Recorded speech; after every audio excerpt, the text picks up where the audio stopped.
DJ Anushka sound Sonu Jamui बनाडू।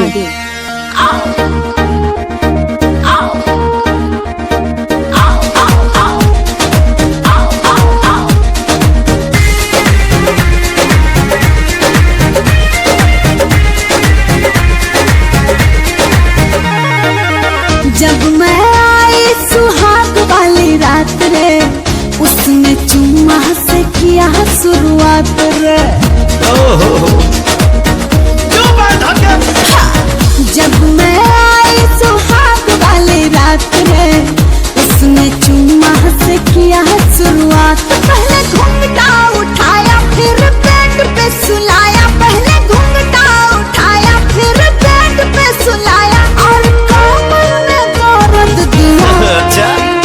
रख दिया बुता के पिया क्या किया हो, रख दिया बुता के पिया। डीजे अनुष्का साउंड सोनू जमुई बनाडू। पिया क्या किया, रख दिया बुता के पिया क्या किया।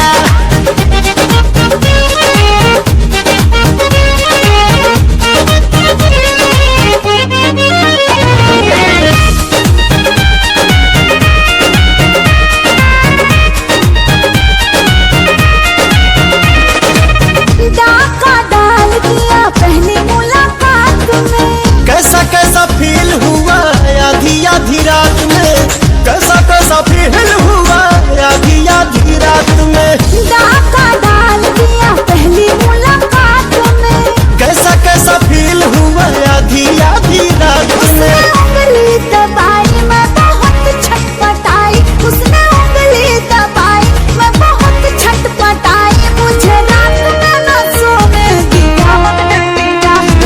डीजे अनुष्का साउंड सोनू जमुई बनाडू। हो रख दिया बुता के पिया क्या किया, रख दिया बुता के पिया क्या किया, तो रख दिया बुता के पिया क्या किया।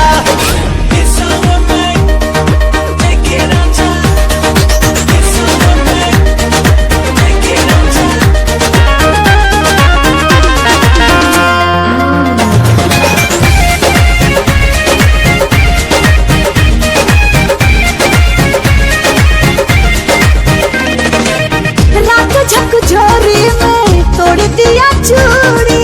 हमको बता दे रानी क्या थी मजबूरी, हमको बता दे रानी क्या थी मजबूरी।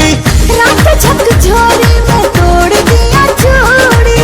हमको बता दे रानी क्या थी मजबूरी। जब कुंडी लगाया मेरा डीजे अनुष्का साउंड सोनू जमुई बनाडू।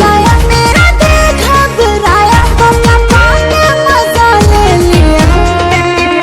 रख दिया बुता के पिया क्या किया, हो रख दिया बुता के पिया क्या किया, रख दिया बुता के पिया क्या किया, रख दिया बुता के पिया क्या किया। बाद में बताऊंगी। कहाँ है अभी दिक्कत बका। DJ Anushka sound Sonu